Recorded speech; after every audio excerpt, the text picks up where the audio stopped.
They gonna love me now. Welcome back to Atlanta. I know, I love it here. Yeah, because like 2 years ago you were at, I'm looking at my notes, Terminal West, and it was like 300 people that you performed in front of. Now you're here in Duluth. Yeah. 13,000. I mean, you step back and you're like, whoa, like that was just 2 years ago. Like, how does that feel for you? Yeah, definitely. It's really crazy, but it's also really cool because there's a lot of fans that are like familiar faces, you know what I mean? And like they kind of like bring me back down. Like when you see someone in like a meet and greet and they were there when you were playing to like 300 people and wearing like Urban Outfitters and American Apparel on stage, like with like a bad haircut and like, you know what I mean? Like playing in like a tiny little venue. It's like you can look like a superstar and act like a superstar and walk like a superstar, but they know who you are inside. They see right through you, you know? They've been out here since 4 a.m. They're crazy. They love you. They're super awesome. The camping culture has become a huge part of like the Halsey communities. They all get together and like it's like a big sleepover and they get to meet, you know.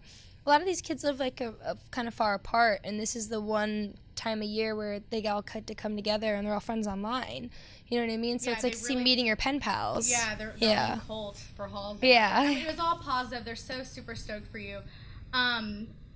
I just lost my train of thought. So I want to talk about your show tonight, like the production. Yeah.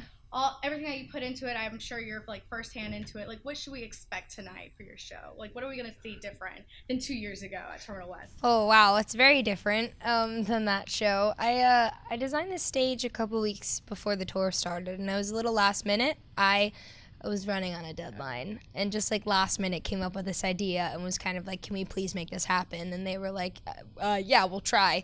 So my stage is like really big, and I don't want to give away too much, but when I first started out, one of the big things I do is I climb, much to the panic and dismay of my touring crew who were worried about me hurting myself. Oh, no. But I used to climb stuff on the stage, like, you know, speaker stacks and lighting towers, and I just liked climbing. So over the years, like I've kind of developed new ways of adding parts to my stage that I can climb, that are meant to be climbed. Instead of nervous? Sometimes I do it in heels, so it's a little it can be a little intimidating, but this one's a lot more chill, but it has the same kind of mentality of me liking to kind of go up and down on the stage. But the big thing for me was kind of trying to create a show that was really visually stunning.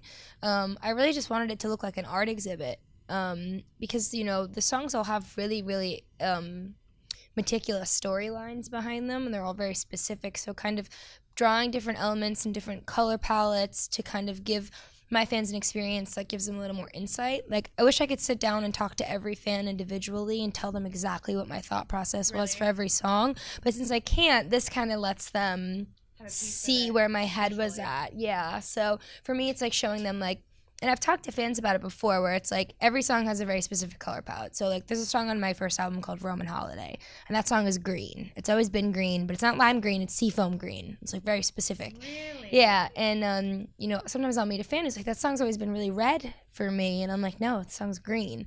And then they see it live and they're like, I understand now. Okay, yeah. so sorry to interrupt, for your song with Quavo. Yeah. You know, these are Lawrenceville boy. I know. What color is that song? Your song Lie with Quavo. Ooh, Does it have a color? It's really dark. It's kind of like blue and orange, these like contrasting colors, because the song's about a fight. So I use these orange and blue are they're opposites. They're analogous.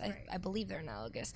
And so they kind of represent this duality of like two people being against each other, because the song is about an argument. So I've kind of used those colors in that way. How was it like working with him? We didn't meet in person. We kind of did it. He was on the road and I was working in the studio. But it was really cool to have him get on a record that's kind of unexpected to have an artist like him on. It's not like a club record or, you know. Well, we were jamming out to it on our way here. Cool. And I think you guys really compliment each other on the track. It's definitely unexpected, yeah. I love it. Also, I want to ask real quick one more question. Halloween's coming up. Yeah. And I know you're a huge Halloween fan from my research. Yes. Show prepping. Huge. Are you gonna do like the couple thing with G's, or are you just gonna do your own thing like for Halloween? What are you thinking about being this year? I have a huge Halloween party every year, and it's kind of my way of giving back to the community in 2 ways. The first is that it's an open bar, and that's a really good way to give back to the community, is let them all drink for free.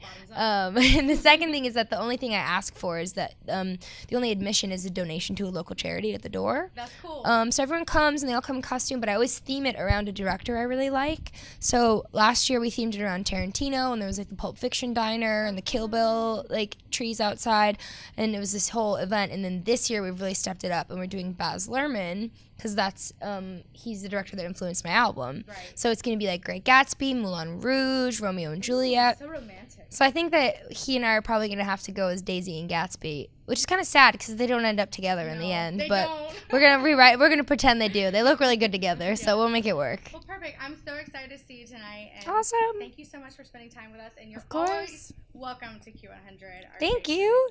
I hope you guys love the show. Absolutely. Bye.